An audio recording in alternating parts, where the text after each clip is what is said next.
शाम के 7 बजने को है और ये वक्त है महारोड राजस्थान का। नमस्कार, आपके साथ मैं रविंद्र सिंह। राजस्थान चुनाव 2023 की मतगणना कल होगी और नतीजे कल आएंगे। मतगणना की तैयारी पूरी हो चुकी है। बाकायदा चुनाव आयोग की तरफ से ड्राई रन किया गया जो सफल रहा है। त्रिस्तरीय सुरक्षा व्यवस्था के बीच काउंटिंग होगी। 2552 टेबल्स पर 4180 राउंड में चक्र में काउंटिंग होगी। मतगणना की वीडियोग्राफी भी की जाएगी। सीसीटीवी कवरेज भी इस दौरान रहेगी। 36 मतगणना केंद्र जिन पर 1121 एआरओ की ड्यूटी लगाई गई है। 1862 उम्मीदवारों के भाग्य का कल फैसला हो जाएगा। सुबह 5 बजे तीसरी बार काउंटिंग कार्मिकों का रेंडमाइजेशन होगा। यह वो प्रक्रिया जिसके तहत जो मतदान कर्मी होंगे, जो मतगणना करेंगे कहें, उनको बताया जाएगा कि किस टेबल पर आपको जाकर मतगणना करनी है। यानी अभी यह नहीं पता है किसी भी मतगणना कर्मी को कि वो कहां, किस टेबल पर, किस विधानसभा सीट की मतगणना करेंगे। यह रेंडमाइजेशन की जो प्रक्रिया है काउंटिंग कार्मिकों की, वो सुबह 5 बजे तीसरी बार होगा यह पूरा काम।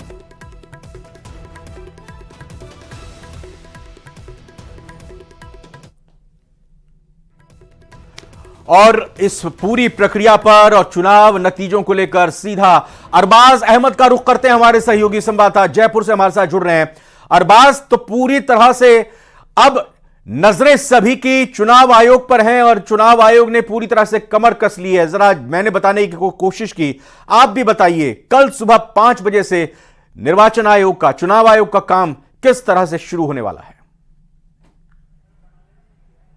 जी बिल्कुल, देखिए निर्वाचन आयोग के लिए एक तरह से अब तक देखा जाए जो राजस्थान में जितना भी काम किया गया, जितनी भी कोशिशें की गई, जागरूकता किया गई और मतदाताओं को नाम जोड़ा गया, उम्मीदवारी का दौर चला, नामांकन से लेकर के मतदान तक सारी चीज़ों का निचोड़ अब निकलकर सामने आने वाला है। और निचोड़ है मतगणना के रूप में। राजस्थान में अगर देखा जाए कि जो लोकतंत्र का सबसे बड़ा मंदिर है उसे विधानसभा को माना जाता है। कितने विधायक जीतेंगे, कौन से जीतेंगे, किसके जो नसीब में मतदाता ने क्या लिखा है, ये कल से एक तरह से सबके सामने आ जाएगा। और सबसे पहले, सबसे सटीक हम पूरे प्रदेश की जनता को बताएंगे कि इस बार विधानसभा चुनाव के नतीजे क्या होंगे। यहाँ पर निर्वाचन आयोग ने जो तैयारी की है उसके हिसाब से सुबह 5 बजे सभी जो मतगणना केंद्र हैं 36 राजस्थान में बनाए गए हैं, 2 जयपुर में हैं, तो वहाँ पर उनकी बाकायदा पूरी टीम पहुँच जाएगी। और जो कार्मिक लगे हुए हैं उन्हें बाकायदा एक लास्ट रैंडमाइजेशन किया जाएगा, क्योंकि लगे हुए कार्मिक में से अभी उनको खुद को नहीं पता है कि कौन सी विधानसभा की काउंटिंग कौन सा कार्मिक करेगा। क्योंकि निष्पक्षता के लिए ज़रूरी है कि सुबह एक रैंडमाइजेशन किया जाए, उसके अकॉर्डिंग ड्यूटी लगाई जाए। सुबह 5 बजे कार्मिकों का रैंडमाइजेशन किया जाएगा। उसके बाद में उन्हें अपनी अपनी विधानसभा पर बिठा दिया जाएगा। 8 बजे जो इस सत्ता के महासंग्राम में सारी एक तरह से प्रक्रिया हुई, उसके लिए काउंटिंग की प्रक्रिया शुरू कर दी जाएगी। क्योंकि इस बार अगर देखा जाए राजस्थान के इतिहास में सबसे ज़्यादा जो है ईवीएम की मौजूदगी में बैलेट पेपर का भी मतदान हुआ है, क्योंकि होम वोटिंग की गई थी। होम वोटिंग के अलावा अगर देखा जाए तो सर्विस वोटर्स काफ़ी ज़्यादा जुड़ गए, एसेंशियल वोटर्स जुड़ गए। और साथ ही साथ अगर देखा जाए कि जो सरहदों पर हमारे जवान है अलग अलग जगह, उन्होंने डाक के जरिए जो मत भेजे हैं वो भी आ रहे हैं। तो ऐसे में आप देखिए करीब 5 लाख बैलेट गिने जाएंगे और 8:30 बजे से ईवीएम की काउंटिंग शुरू हो जाएगी। 51,000 से ज़्यादा ईवीएम काउंट की जाएंगे। हर आधे घंटे में एक राउंड पूरा होगा और हर जगह वहां के मतदाताओं की संख्या के मुताबिक जो है राउंड डिसाइड किए गए हैं और जितनी जरूरत है उसी के हिसाब से वहां पर टेबलों को बढ़ाया और घटाया गया है। बहुत बहुत धन्यवाद अरबाज। और सुबह 6 बजे का वो वक्त होगा जब न्यूज़ 18 राजस्थान पर यह पूरी की पूरी मतगणना की तैयारी हमने की है और आपको पूरा हाल बताएंगे। रुझानों के साथ एनालिसिस होगा, नतीजों के साथ एनालिसिस होगा। किसकी सरकार बनती हुई दिखाई दे रही है, क्या समीकरण बन रहे हैं, बिगड़ रहे हैं। बने रहिएगा सुबह 5:50 से ही न्यूज़ 18 राजस्थान पर। लेकिन जैसे जैसे मतगणना की घड़ी नजदीक आ रही है, सियासतदानों के दिल की धड़कनें बढ़ती जा रही हैं और इस बीच निर्वाचन आयोग मतगणना के पुख्ता इंतजाम अपने तरीके से कर चुका है। अंतिम तैयारी भी वहां पर की जा रही है। इस रिपोर्ट में देखते हैं और समझते हैं। इंतजार की घड़ियां हुई खत्म। कल सुबह 9 बजे तक आने लगेंगे रुझान। मतदान के लिए सुरक्षा के पुख्ता इंतजाम। कांग्रेस का रहेगा राज या बीजेपी बनाए रखेगी रिवाज? 3 दिसंबर को खुल जाएगा राज। नतीजे खोलेंगे किसकी पोल? कौन बजाएगा जीत का ढोल?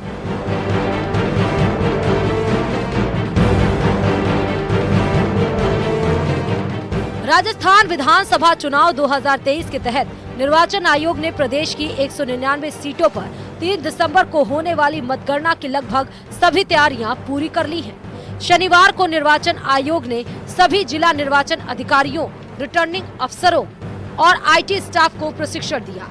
मुख्य निर्वाचन अधिकारी प्रवीण गुप्ता ने बताया कि 3 दिसंबर को सुबह 8 बजे से सभी केंद्रों पर पहले पोस्टल बैलेट और 8:30 बजे से ईवीएम के माध्यम से मतगणना आरंभ की जाएगी। उन्होंने बताया कि जयपुर, जोधपुर और नागौर में 2-2 केंद्रों पर और शेष 30 निर्वाचन जिलों में 1-1 केंद्र पर वोटों की गिनती की जाएगी। इस तरह 199 विधानसभा निर्वाचन क्षेत्रों के लिए 36 केंद्रों पर मतगणना की जाएगी। तो प्रत्येक 500 की पोस्टल बैलेट में एक टेबल लगाइए, जिस पर एक असिस्टेंट रिटर्निंग ऑफिसर होगा। इस तरह से 1121 असिस्टेंट रिटर्निंग ऑफिसर होंगे जो 199 आरओज को मदद करेंगे। मतगणना स्थल और उसके आसपास के क्षेत्र में सुरक्षा के पुख्ता इंतजाम किए गए हैं। साथ ही मतगणना स्थल पर प्रवेश के लिए त्रिस्तरीय सुरक्षा की व्यवस्था की गई है, ताकि वहां पर किसी तरह का कोई व्यवधान नहीं हो। ये देखिए, रैंडमाइजेशन चाहे मतदान दल जाए, 52,000 2,74,000 कर्मी थे, उनका रैंडमाइजेशन करके भेजा गया है। ये किसी को नहीं पता होता कि कौन से 4 लोग साथ में जाएंगे और किसके साथ कौन जाएगा, आखिरी दिन तक नहीं पता होता है। मतगणना स्थल और उसके आसपास की सुरक्षा व्यवस्था को लेकर पुख्ता इंतजाम किए गए हैं। मतगणना स्थल पर प्रवेश के लिए 3 लेयर सिक्योरिटी लगाई जाएगी।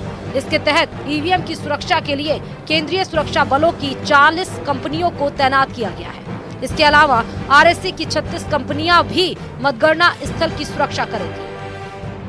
मुख्य निर्वाचन अधिकारी प्रवीण गुप्ता के मुताबिक 199 विधानसभा सीटों पर मतगणना के लिए 2524 टेबल लगाई जाएगी। उन पर कुल 4245 राउंड में गिनती की जाएगी। उन्होंने बताया कि चुनाव आयोग के निर्देशों की पालना करते हुए यह भी सुनिश्चित किया जाएगा कि बिना किसी त्रुटि और देरी के समय रहते परिणाम घोषित कर दी जाए।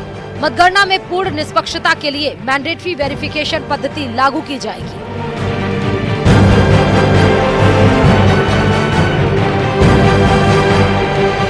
उम्मीद की जानी चाहिए कि आज जिस तरह से ड्राई रन करके सब कुछ सही तरीके से निपटाया गया, ठीक उसी तरीके से कल जो मतगणना है बिल्कुल किसी भी तरह के व्यवधान से मुक्त होकर के बिल्कुल सही तरीके से संपन्न हो। कैमरा पर्सन दिलीप चेची के साथ में अरबाज अहमद, न्यूज़ 18 के रूम जयपुर से।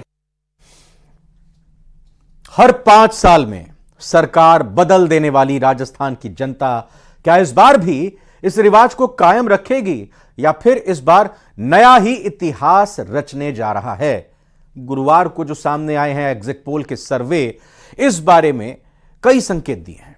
इस एग्जिट पोल के आंकड़ों ने कांग्रेस और बीजेपी की टेंशन बढ़ा दी है। इन दोनों ही पार्टियों के नेताओं ने अपनी अपनी सरकार बनाने का दावा किया है। साथ ही दोनों ही दलों के नेता निर्दलीय और बागियों पर अपना फोकस बढ़ा रहे हैं और स्थानीय नेता जीत हासिल करने वाले संभावित नेताओं के साथ संपर्क साधना शुरू कर चुके हैं।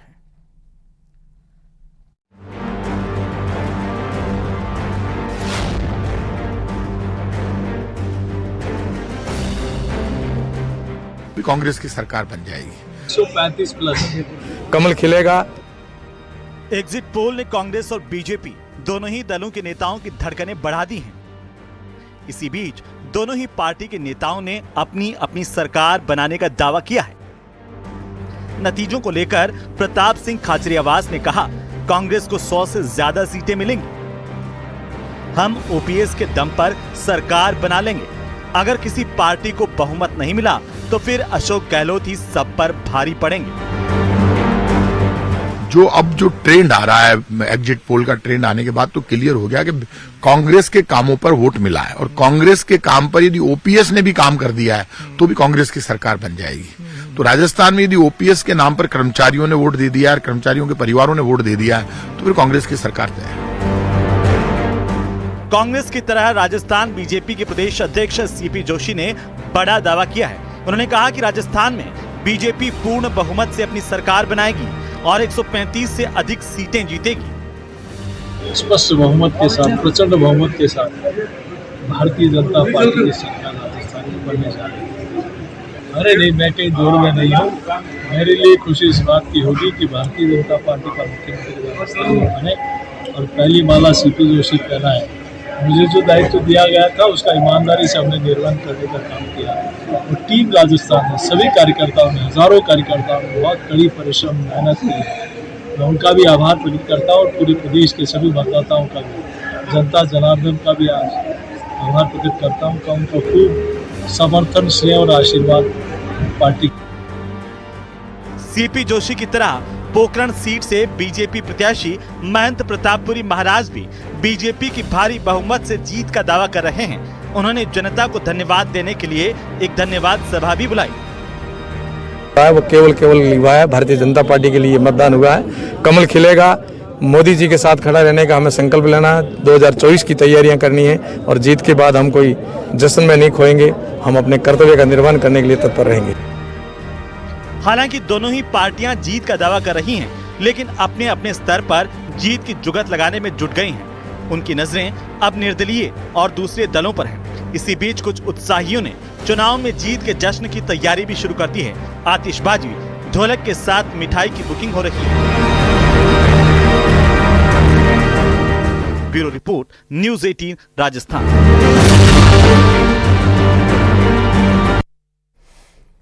कांग्रेस प्रदेश प्रभारी सुखजिंदर सिंह रंधावा ने कहा है कि गहलोत सरकार ने राजस्थान में विकास किया है और कांग्रेस इस बार फिर से सत्ता में वापसी करेगी। इस बार प्रदेश में रिवाज बदलेगा, राज वही रहेगा। मेरे को बताया कि 6 महीने पहले ही रिवाज बदलने की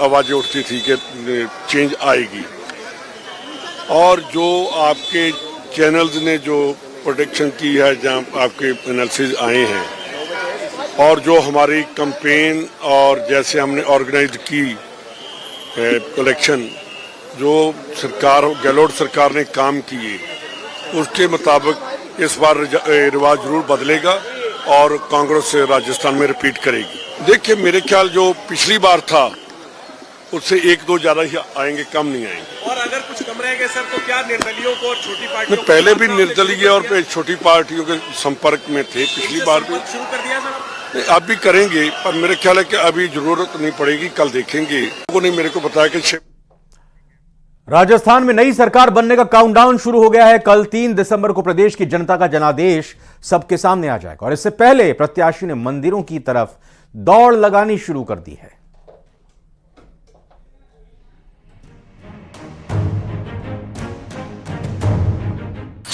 मतगणना की बारी आई, प्रत्याशियों ने मंदिर की दौड़ लगाई, जीत की राह मुकम्मल होने की दुहाई, सरकार के लिए सरकार से अर्जी लगाई।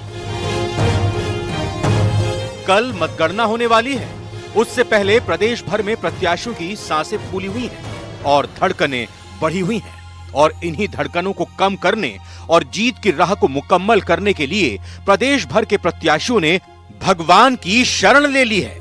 कोई मेहंदीपुर बालाजी जाकर मत्था टेक रहा है, तो कोई नाथ द्वारा में भगवान का आशीर्वाद ले रहा है। भगवान के दर पर अपनी जीत की अर्जी लगाने में असम के राज्यपाल गुलाब चंद कटारिया, भाजपा प्रदेश अध्यक्ष सीपी जोशी और विधानसभा में नेता प्रतिपक्ष राजेंद्र राठौड़ भी पीछे नहीं है। सभी ने प्रभु श्रीनाथ जी के दर्शन किए। इस दौरान सीपी जोशी ने राजस्थान में भाजपा पूर्ण बहुमत से सरकार बनाने और 135 प्लस सीट लाने का दावा भी कर दिया।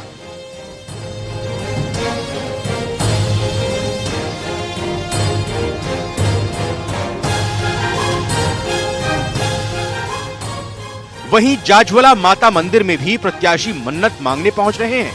महंत प्रतापपुरी महाराज ने जाजवला माता मंदिर में हवन की आहुतियां दी और महादेव मंदिर में जलाभिषेक कर जीत की मन्नत मांगी। अब सब मानते हैं कि भगवान हम सब के हृदय में बैठा है, और मैं मानता हूं इन पवित्र आत्माओं के अंदर जो भगवान की प्रेरणा है, निश्चय ये तय कर चुके हैं कि भगवान की प्रेरणा से यहाँ कमल खिल चुका है। उसका आज आप सबने देखा, इनके चेहरे कमल की तरह खिले हुए थे और ये लोग अग्रिमी तैयारियां कर रहे हैं कि जीतते हैं। इसी कड़ी में राजस्थान की पूर्व मुख्यमंत्री वसुंधरा राजे और झालरापाटन सीट से बीजेपी प्रत्याशी वसुंधरा राजे मेहंदीपुर बालाजी की शरण में पहुंची। यहां उन्होंने लगभग 40 मिनट तक मंदिर में पूजा अर्चना की। इधर पश्चिमी राजस्थान के प्रसिद्ध लोक देवता बाबा रामदेव के दरबार में नेताओं ने हाजिरी लगाई और मन्नतें मांगी। बाबा रामदेव के दरबार में तमाम नेताओं ने अपनी जीत की अर्जी डाली। शिक्षा मंत्री बीडी कल्ला, ऊर्जा मंत्री भंवर सिंह भाटी और पूर्व मंत्री हरीश चौधरी बाबा की शरण में पहुंचे। इनके अलावा फलौदी कांग्रेस प्रत्याशी प्रकाश छंगाणी समेत कई प्रत्याशियों ने जीत की भीख मांगी। बहरहाल भगवान ने किसकी अर्जी सुनी और किसकी अर्जी किनारे रखी, ये तो वक्त ही बताएगा। लेकिन मतगणना से पहले नेताजी की मंदिर की दौड़ उनकी आस्था के साथ घबराहट भी दिखा रही है। Bureau report, news 18 Rajasthan.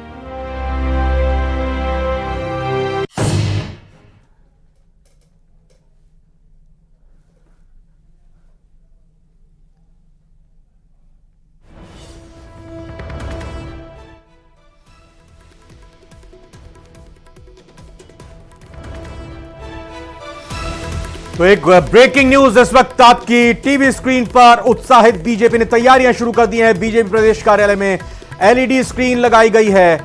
Counting के दौरान कार्यालय में बीजेपी के नेता मौजूद रहेंगे और एलईडी स्क्रीन पर आ रहे नतीजों को, रुझानों को देखेंगे। तो बीजेपी उत्साहित, भरोसे के साथ आगे बढ़ती हुई दिखाई दे रही है और इस उत्साह में तैयारी की गई है। इस बार एलईडी लगाकर बाकायदा बड़ी स्क्रीन के जरिए बीजेपी प्रदेश कार्यालय में आने वाले चुनाव नतीजों को लेकर तमाम कार्यकर्ता बीजेपी ऑफिस में मौजूद रहकर वहां नतीजों को, रुझानों को देखेंगे और उनका यह मानना है कि नतीजे बीजेपी के ही पक्ष में आ रहे हैं और इसी लिहाज से यह उत्साह साफ तौर पर देखने को मिल रहा है कि अगर, या यूं कहें कि क्योंकि बीजेपी तो लगातार ये मानकर ही चल रही है, हालांकि कांग्रेस भी मानकर चल रही है कि उसकी जीत होने जा रही है। वैसे बीजेपी की अगर बात करें तो बीजेपी की तरफ से यही कि वो काउंटिंग के दौरान कार्यालय में तमाम नेताओं के साथ मौजूद रहेंगे और उसी के साथ जैसे जैसे चीजें आगे बढ़ेंगी उत्साह भी बढ़ेगा। और आइए अगली खबर का रुख करते हुए आपको बताएं कि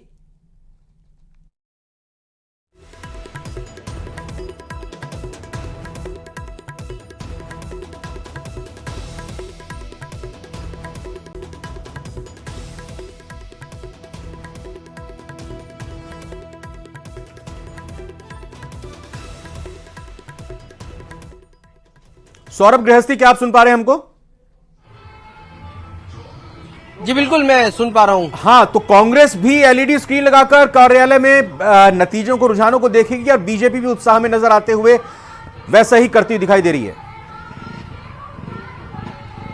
जी बिल्कुल, देखिए तमाम बीजेपी के नेता जो है वो, उनका साफ तौर पर कहना है कि बीजेपी जो है वो सरकार बना रही है, बहुमत के साथ जो है वो सरकार बनाते हुए बीजेपी सत्ता में आएगी। ये बात जो है वो बीजेपी के तमाम नेता कह रहे हैं। हालांकि आंकड़े जो है वो बीजेपी के नेता अलग अलग बता रहे हैं, लेकिन उन्हें पूरा विश्वास है कि बीजेपी जो है वो सत्ता में आने वाली है और यही कारण है कि बीजेपी प्रदेश कार्यालय पर विशेष तैयारियां जो है वो की गई। आप मेरे पीछे देख सकते हैं किस प्रकार के एलईडी स्क्रीन जो है वो लगाए गए हैं। बीजेपी कार्यालय में 3 एलईडी स्क्रीन लगाए गए हैं, एक कार्यालय के बाहर, एक कार्यालय के अंदर और एक बिल्कुल जहां पर मीटिंग हॉल है वहां पर भी एक एलईडी स्क्रीन जो है वो लगाई गई है। इसके अलावा पूरे बीजेपी को जो है वो भगवा रंग में करने की कोशिश जो है वो आप देख सकते हैं किस प्रकार से यहां पर की जा रही है। और जब कल सुबह काउंटिंग शुरू होगी उससे पहले बीजेपी के तमाम नेता जो है वो पूजा अर्चना करेंगे। शहर के जो मोती डूंगरी गणेश मंदिर है, चाहे बात खोले के हनुमान मंदिर की बात हो या फिर जयपुर के आराध्य देव गोविंद देव जी के मंदिर की बात हो, तमाम नेता जो हैं वो पहले पूजा अर्चना करेंगे। यानी काउंटिंग शुरू होने से पहले जो है वो पूजा अर्चना की जाएगी और उसके बाद जो है वो यहाँ पर आकर तमाम नेता जो है वो काउंटिंग का इंतजार करेंगे। किस प्रकार के रुझान देखने को मिलते हैं वो सब यहाँ पर गहमा गहमी का माहौल जो है वो रहेगा। बीजेपी को ऐसा लगता है कि किसी भी हालत में जो है वो सत्ता उनके हाथ में आ रही है और यही कारण है कि इस प्रकार की तैयारियां जो है वो यहाँ पर की गई है। बाहर टेंट भी लगाए गए हैं, क्योंकि अगर जीत होती, बीजेपी जिस अनुमान के साथ आगे बढ़ रही है वो अनुमान सही साबित होते हैं तो कार्यकर्ता जो है वो बड़ी संख्या में जुटेंगे। तो तमाम तरह की व्यवस्थाएं जो है वो यहाँ पर की जा रही है। यहाँ पर इस वक्त राज्यसभा सांसद घनश्याम तिवारी यहाँ पर पहुंच चुके हैं, अरुण चतुर्वेदी यहाँ पर पहुंच चुके हैं। बताया जा रहा है कि बीजेपी प्रदेश अध्यक्ष सीपी जोशी कुछ देर में यहाँ पर पहुंचने वाले हैं। केंद्रीय मंत्री गजेंद्र सिंह शेखावत भी बीजेपी कार्यालय कुछ देर में पहुंचेंगे।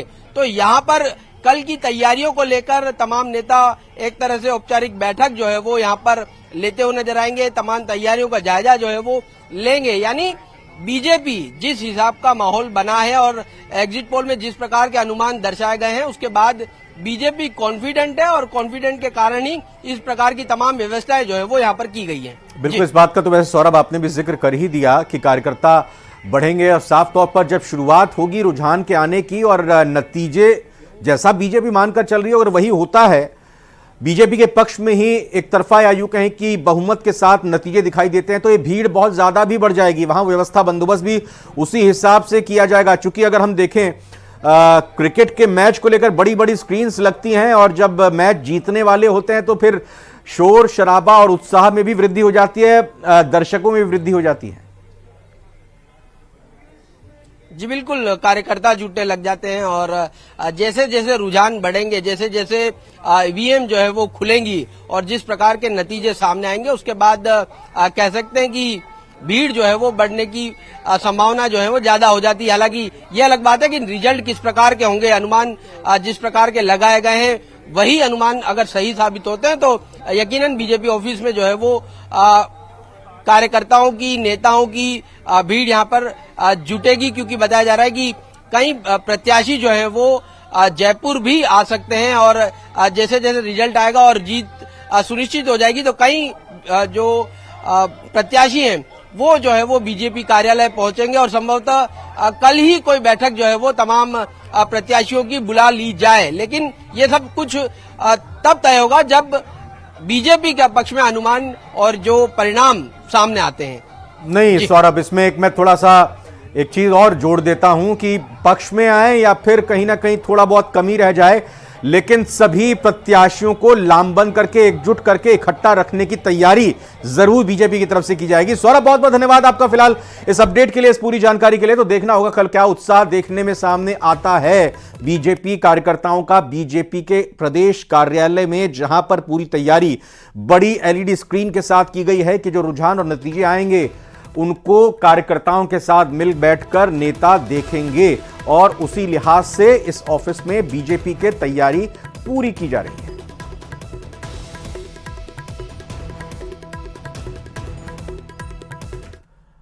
यहां हर चुनाव में जीत और हार की बोली लगती है। अमेरिका के राष्ट्रपति चुनाव को लेकर निकाय चुनाव तक पर करोड़ों रुपए का सट्टा यहां पर लगता है, जिसकी चर्चा देश में ही नहीं बल्कि 7 समंदर पार तक होती है। चर्चा फलौदी सट्टा बाजार की होती है, क्योंकि अनुमान फलौदी सट्टा बाजार का इतना सटीक होता कैसे है, इस रिपोर्ट में देखते हैं कारण क्या है। सट्टा खेलना गैर कानूनी है। खबर का मकसद सिर्फ और सिर्फ सट्टा बाजार में चल रहे रुझान दिखाना है। ये असल नतीजे नहीं हैं, इसलिए इससे प्रभावित होने की जरूरत नहीं।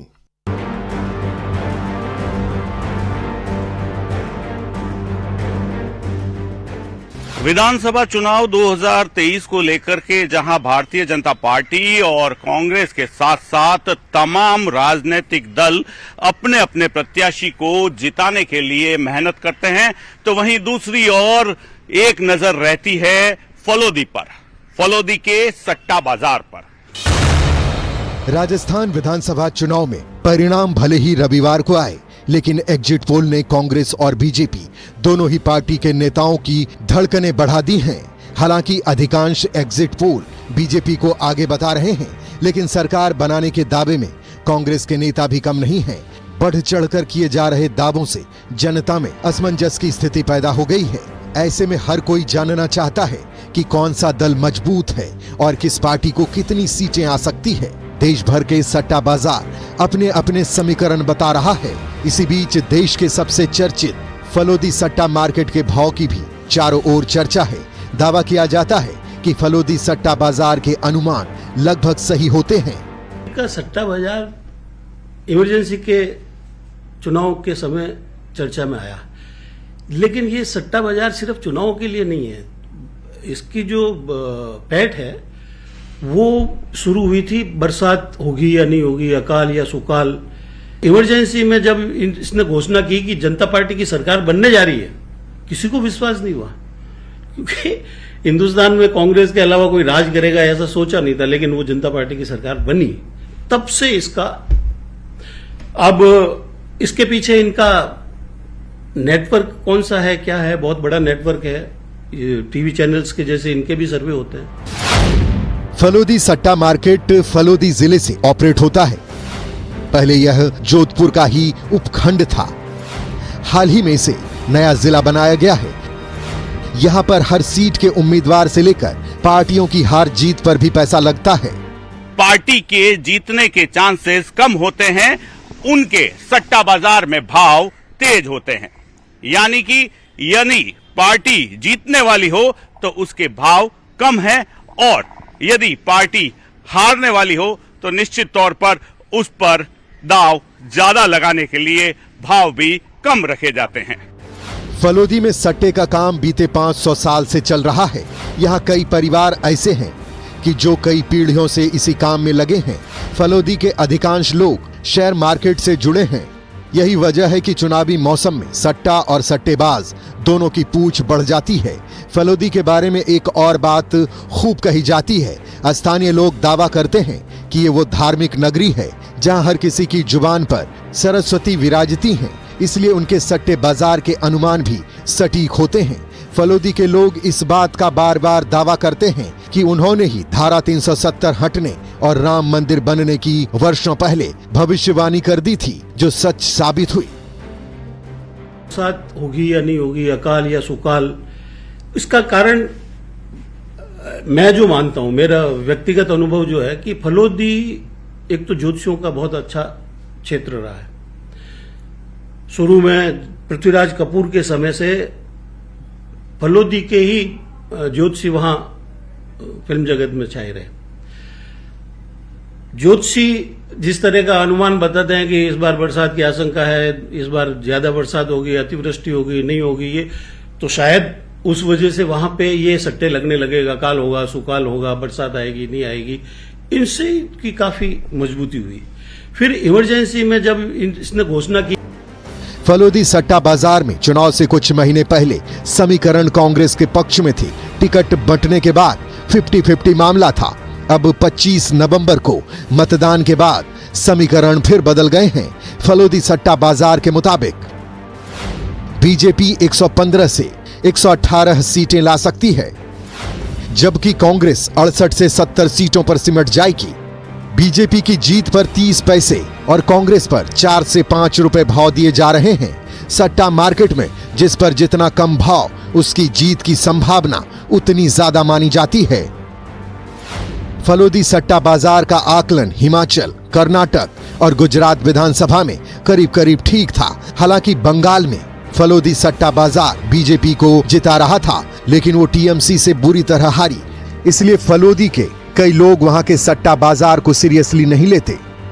कि जो बचपन में सट्टा बाजार चल रहा था वो नहीं है, और जो सट्टा चलाने वाले थे बुजुर्ग वो नहीं रहे। आज अब जैसे कि नौजवान है, वो कोई सट्टा बाजार चलाते हैं, वो अपने लाभ के हिसाब से लगाते हैं, उनको पूरी नॉलेज नहीं है, प्रक्रिया नहीं है। सट्टा बिल्कुल सही जाता था, लेकिन अब की ये सट्टा बाजार को मैं नहीं मानता हूँ। ये बेटा चला रही 111 सीटें, 115 सीटें, कभी कांग्रेस की, कभी बीजेपी बता रहे हैं सीटें ये 100। लेकिन भी और अपन तो सट्टा बाजार में हमारे यहाँ सटोरे खूब देते हैं, वो सट्टा लगाते हैं, वो पाजी जवाब भी नहीं देते हैं। फलोदी सट्टा बाजार के कुछ दलाल दावा करते हैं कि चुनाव आते ही उनके मोबाइल फोन की व्यस्तता बढ़ जाती है, क्योंकि हर दूसरे नेता या उनके पीए के फोन लगातार आते रहते हैं। हर कोई अपनी सीट के बारे में फलोदी की राय लेकर चुनाव प्रचार करता है। राजनीतिक दलों से जुड़े लोग और आम जन रात को बैठकर हताइयों पर जो निर्णय लेते हैं, उसके बाद अगले दिन की रणनीति तय होती है। इसके क्या प्रभाव रहते हैं, यह प्रतिदिन के भाव के हिसाब से तय किए जाते हैं। जोधपुर से कैमरा पर्सन समीर खान के साथ रंजन दवे, न्यूज 18 राजस्थान। और आइए फटाफट अंदाज में देखते हैं 5 मिनट में 50 जिलों की खबरें। बीकानेर के खाजूवाला से पहली खबर, जहां बिंदिया बिश्नोई